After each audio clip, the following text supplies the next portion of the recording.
What's up, peeps? Got a very special one for you today. I'm actually just the messenger on this one.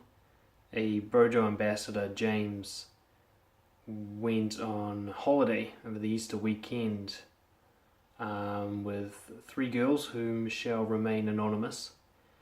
And he took questions from the Brojo guys to these girls to ask for their honest opinion and feedback to help the men of Brojo understand women better. So we're getting this information right from the horse's mouth. That doesn't sound right, but we're getting it straight from the girls. And I know a couple of these girls personally and can vouch for their reliability. You know, so many guys make up assumptions about what girls are thinking and why they do what they do and how they perceive things without actually asking girls directly. It's very rare to have this kind of conversation, so we're very grateful that James has done this for us. So what I'm going to do is I'm going to share the questions that we gave to the girls and their responses. There's three of them, so you've got a bit of a range there, a bit of a panel. And then I'm going to also reflect on the whole question and answer paradigm, because basically a lot of what came back confirmed things that I already have asked girls about or suspected, and can give guys some feedback on what to do with these answers, how to make your life better based on these answers. So I'm just going to kind of freestyle it here. The first question was, how obvious is it to the girls when a guy is needy for sex and approval? And James has summed up their answers here. Very obvious. First few seconds, in fact. While it might not be obvious that it's neediness for sex or approval, it is noticed that something is amiss. From things like body language, choice of words, and agreeableness, all of which points to inauthenticity that can be felt straight away. The girls have asked me to stress the feeling part. It's not so much that they can see it, they can just feel it. This also answered another question which we'll get to later. I want you guys to hear that. One of the things that really helped me with my interactions with women was to assume that nothing I'm thinking or feeling is really hidden from them. They might not know exactly what's going on, what I'm hiding, but they can feel it. They're intuitive, they have an ability to read micro expressions and body language to a level that guys just can't even comprehend. You know, there's a lot of biological and evolutionary psych reasoning for this. Girls basically grow up socializing face to face while guys socialize shoulder to shoulder. So guys are very untrained in reading people, whereas women are trained from a very early age how to read people from visual cues and from voice tone and things like that. So this is important because you think you can pretend to be friendly or nice and they won't know that you really want sex. You might not even know that you really want it, but they do. They don't know how they know, they don't know exactly even what it is that they know, they just feel something, this discomfort.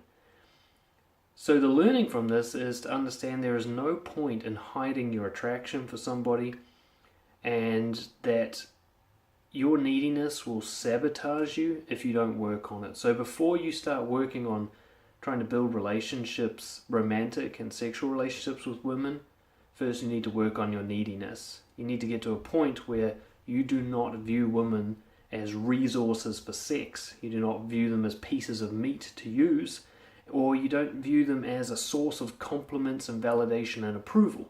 You get all that stuff from yourself. Then when you interact with women, they're not going to have that uncomfortable feeling. And if you're open and honest about any attraction you feel, it won't come with this kind of request or obligation. Instead of asking them out and trying to get them to validate you, you can just tell them that you're attracted with them and move on with your life. They won't feel any obligation. So that answer didn't surprise me at all. Of course they notice. You know, us guys, we are amateurs compared to most women when it comes to reading body language. We just can't comprehend. They have like X-Men level skills above us, right? We can't even comprehend. There's no point trying to hide stuff from them because they can feel it. They have a sonar, a radar for that shit. So I thought that was a very important answer. The next question was, what does a good communication or connection mean for her individually? Very short answer came through. Emotional connection is the key. The values that drive this are honesty, openness, vulnerability, self-awareness, respect, and genuine curiosity towards her. For a meaningful romantic connection, you add physical attraction. Okay. I want you to hear those values that these women value for a connection. Honesty, openness, vulnerability, self-awareness, respect, and genuine curiosity. Most guys who interact in the dating scene are missing nearly all of these. And they wonder why they don't get texts back. And they wonder why their relationships don't last more than a few weeks. And they wonder why even their long-term relationships feel distant and cold. Guys will be dishonest. They'll hide their true intentions. They'll protect themselves rather than being vulnerable. They can sometimes be self-aware, but most of the time they've convinced themselves that they're being a good guy. They look at respect and genuine curiosity as meaning you ask her a lot of questions and pretend to be interested in her. So there's a lot of pretense in the way that guys interact with girls, and because of that, the girls don't feel an emotional connection with them. You have to be willing to risk losing a girl for her to be able to feel connected to you. There is no safe way to build a connection. You have to risk it all to build a real connection.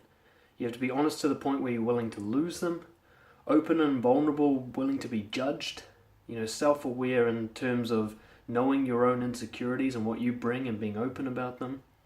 And respect and genuine curiosity doesn't mean just asking her questions and pretending to be interested.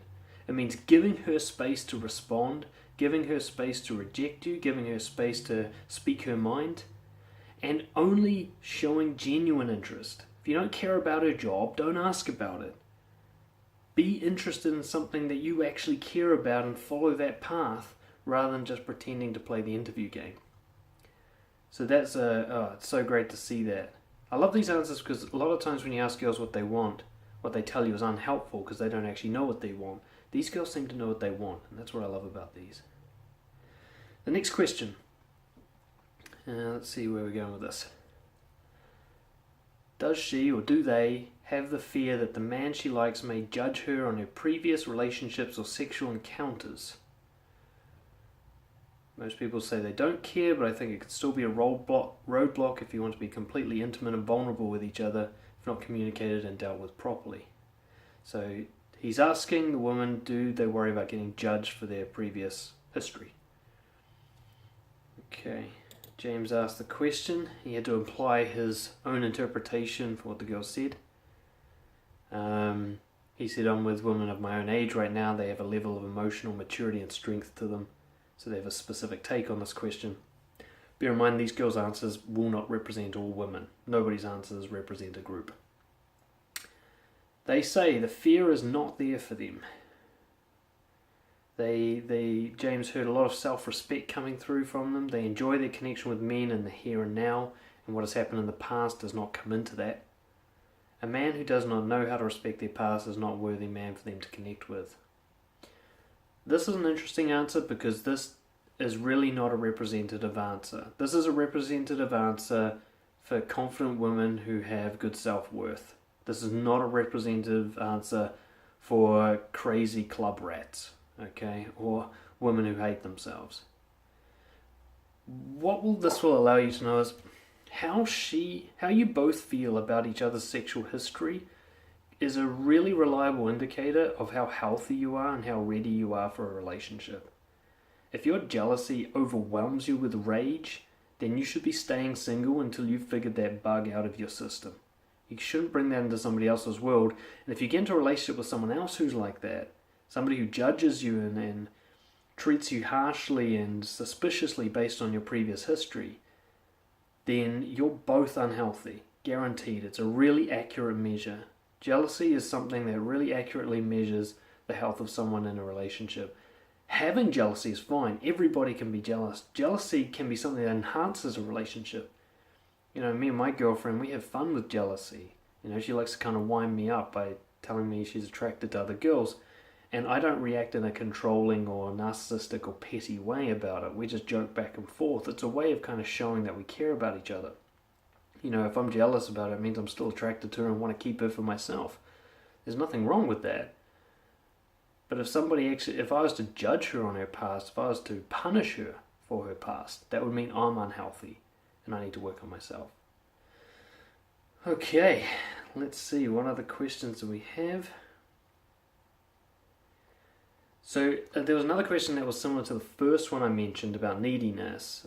As a woman, do they feel that they can sense neediness in a guy when he comes up to them, and how does this change their perception? So that's already kind of been answered, but added to that, regarding the perception change, the girl said it's off-putting right away. From the point when that neediness is noticed, the guy has become a non-consideration. It also makes the woman feel unsettled in his presence. Now I want to add to this because there's something that the girls may not be aware of in themselves. It's not the neediness exactly that puts them off, it's the hidden neediness. What I've found in my experiments and what a lot of my clients have done is if you're open and honest about being needy, it actually somewhat dissolves the scariness of it.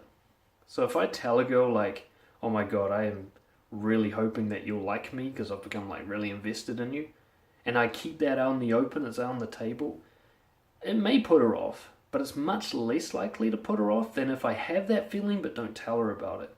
And it just kind of infects everything that I do. Like the girl said, they can feel something.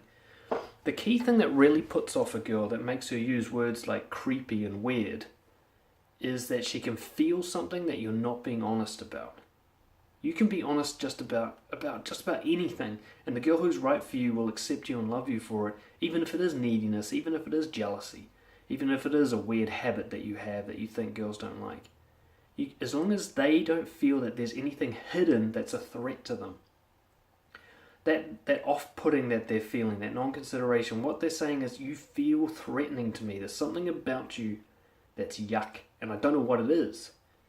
Now, you can be totally gross and a girl will still like you. I'm farting all the time. Drives my girlfriend crazy, but she doesn't leave me.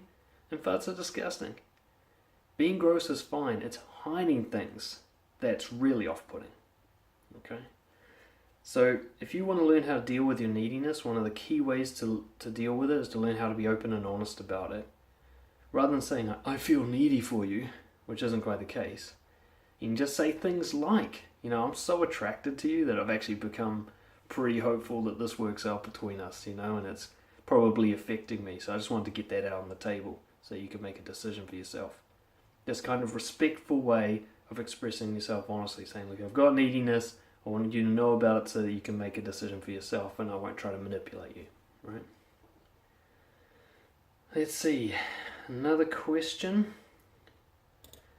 Okay, this was a big one. You ready? I asked, actually. Many guys believe that dating and sex is easier for women.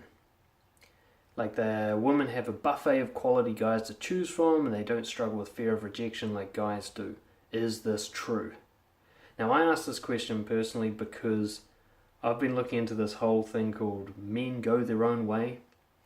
It's this weird red pill movement of guys deciding that they're going to swear off women for life. And one of the key aspects behind this movement is guys are really bitter and resentful that girls have it easier than guys. And they think it's really unfair and they decide, well, fuck you for having it easier. It's a bizarre thing that I personally don't believe in, but I wanted to know, is it true? Do girls have it easier? We had 3 different answers to this one, and I want to share them. Answer number 1 was, yes, all across the board. One girl says yes, dating and sex is easier for women. She genuinely believes and sees this as being harder for men. She also believes that she has less to fear with rejection. She also feels that most women probably feel the same way. Her reasoning for this is that women are choosier and pickier than men when it comes to dating and sex. As for the rejection part, she believes that women have less of an ego when it comes to rejection. Women do not suffer from male pride. Interesting example she came up with is that if she told her female friends she got rejected by a man, she would expect more understanding and sympathy than what a man would face with his peers. Very interesting answer. So she is confirming, from her perspective, she believes yes, women have it easier, and she's saying one of the reasons for that is because women are more supportive of each other. Where, guys get double rejected when they get shut down by a girl. There's the rejection from the girl, and then there's the rejection from their mates and from society as a whole for being rejected. They get a double slap. Whereas a girl can get shut down by a girl and get nothing but by a guy, and get nothing but support from her friends. She's not going to get people giving her heaps of shit. It makes a big difference. It's at least 50% of the pain is the rejection in front of others, isn't it? Now what's interesting is all the girls had different responses. Girl number 2 said, yes, it's easier for sex, but no, it's not easier for dating. She believes it's easier for women to get sex as there is a higher likelihood for the man she is interested in to feel the same way. She believes it's harder for women to get what they truly want from a relationship though, because of this connection problem, that there are fewer men who either want the same depth of connection or have the emotional capacity for it. In regards to rejection, same as above, same as the first girl. So this is an interesting one because guys tend to think it's easier for women to find a relationship, but I can tell you as being a relationship coach that a lot of women are left wanting when it comes to relationships. Guys are very cold and blocked these days. Many guys are very emotionally immature. They're in a sort of traumatic emotional state where they're all repressed and fucked up from their childhood and from teenage years, and they're basically teenagers on the inside emotionally. And that's almost impossible for a girl to connect with. This is why one of the reasons why women are more likely to be the ones who initiate a divorce and even more likely to cheat emotionally, which is to find a partner they don't have sex with, but share all their secrets and stuff with. Girl number 3 says she does not believe it is to do with gender at all. Instead, it is the person's mindset and attitude that determines their ability to connect with others in the opposite sex. If someone is needy, dating and sex is going to be harder to come by for them. If the person is playful and focused on personal growth, it's easier for them to attract the right people to them. Girl number 3 is the one I agree with the most. From my vast experience interviewing both guys and girls about this specific issue, I believe it all comes down to the individual. I believe more of those individuals having an easier time live in the female group, but gender isn't actually the issue. I know guys who thrive in both sex and relationships, and I know women who really struggle. Even I know pretty girls, beautiful girls who haven't had sex in 2 years and they don't know what the problem is, right? There is no one answer to this question, but one of the keys here is whether you have balls or a vagina. That has almost nothing to do with how well your dating and sex life is going. It's all to do with what's going on up in here. Like she says, if you're needy and you're trying to use people for validation and approval, you are going to struggle both in the bedroom and in relationships. But if you love who you are and you're focused on your own development and you have let go of trying to get someone in your life, then it's going to become very easy for you to connect with people. And there's a reason that there's 7 billion people on the planet, right? We like to fuck each other. Simple as that. We get in the way of that. It's just natural and normal. And I learned that the hard way. I was just getting in my own way my whole life. When I stopped doing that, relationships and connections and sex became, something of a pleasure rather than a chore. So that was great. Let's see, was there any other? Okay.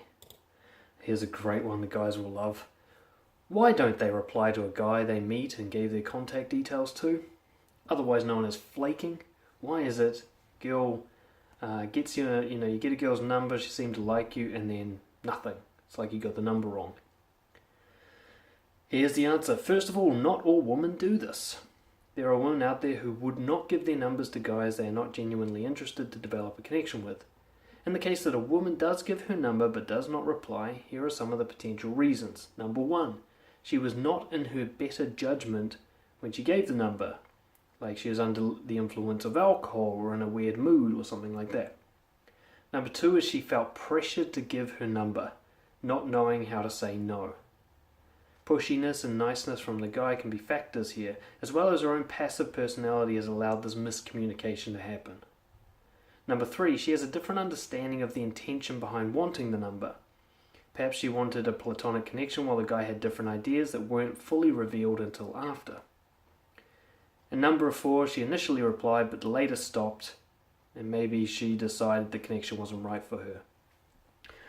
I want to give some more context to this because a lot of guys get really angry and bitter at women when they don't actually, they just don't understand themselves and they don't understand women. If you get a girl's number when she's drunk or she's drunk on love, like she's having a high with you, she's not in her normal state, then it's not her that gave you the number, it's her state that gave you the number.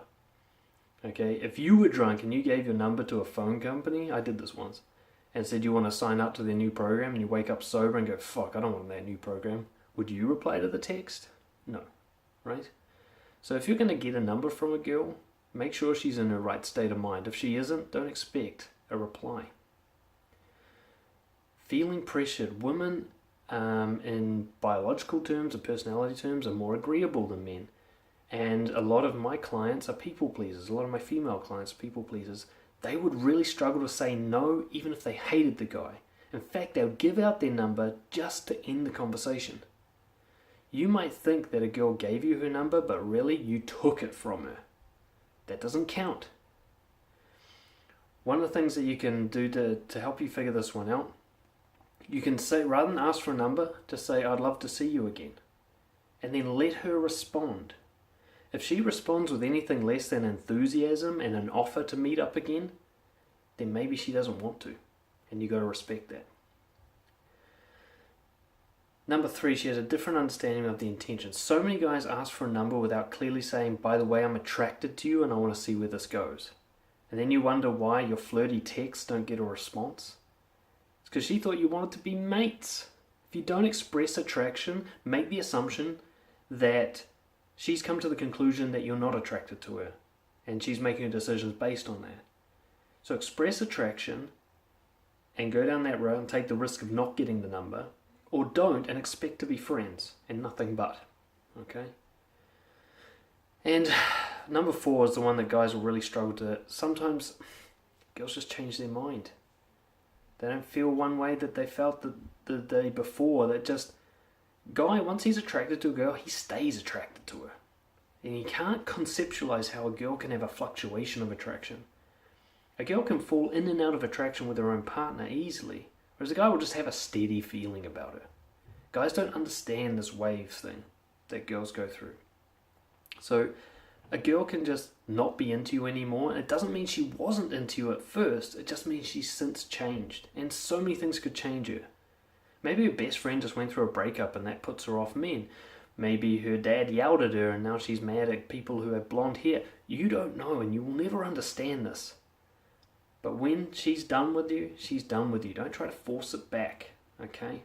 It's got really nothing to do with you. She fluctuates, you can't control it. Let go. Got another one. How soon do they know when they meet a guy if they want to sleep with him or not? There was a strong consensus that this question does not have a straightforward answer. Sometimes the desire is mutual and instantaneous, other times it may take a long time to develop, or anywhere in between, and sometimes it will just not happen at all. Please know that a woman's desire can never be fully in the guy's control. There's very little I can add to that answer. There's a myth that girls know within 20 seconds if they're going to sleep with a guy, and that's bullshit. I've known girls who have had no interest in me for 2 years and then slept with me. And I've known girls who, as soon as I meet, I know I don't have to do anything more and it's on. And there's been other girls who I could live a million years and they'll never be attracted to me. Okay, it's not something you can control. What I will say is one of the reasons it doesn't happen straight away is because you're not expressing your attraction and your desire. I heard one guy say the most attractive thing to a woman is to be desired by a powerful man. And so far, everything I've seen confirms this. I've seen very little to deny it. So if you're not expressing your attraction, expect that to reduce hers. If you hide yours, hers will be less. And you've been taught the opposite. You've said you've got to hide your attraction. If you show that you're into her, it puts her off. No. If you're needy, it puts her off. You can be attracted without being needy. You can say, God damn, I want you. Without saying, can I have you, please? You can do that. You can say, I'm so attracted to you, my God. You can even have fun with it in a way that helps you reduce neediness. You can say oh my God, I'm so into you, just instantly. In fact, you know what? I can't even talk to you anymore. I'm going to go over there before I start hitting on you. It shows I'm attracted to you and you get that for free. I'm not going to actually try and manipulate you into liking me. It's a very powerful thing to do. It gives you the most likely chance that any attraction she has for you will develop. But you being all nice and platonic, yeah, that's going to kill the vibe, guaranteed. Okay. Alright, was there anything else? We had a million more questions, but we'll wrap it up there. I want you guys to listen to those answers. 3 girls from different backgrounds with different experiences, very helpful answers, and we'll be looking to continue this. James is doing some good work here, and we'll be looking to continue this exploration into the female mind with helping one of Brojo's greatest aims, which is to bring men and women back together in this divided world. Understand your enemy and they stop being your enemy. Yeah. Alright guys, hope you enjoyed that. Thank you to everybody. Like I said, I'm just the messenger. These are not my ideas. Thank you to everyone who involved and helped us out, and I look forward to the next installation. Cheers.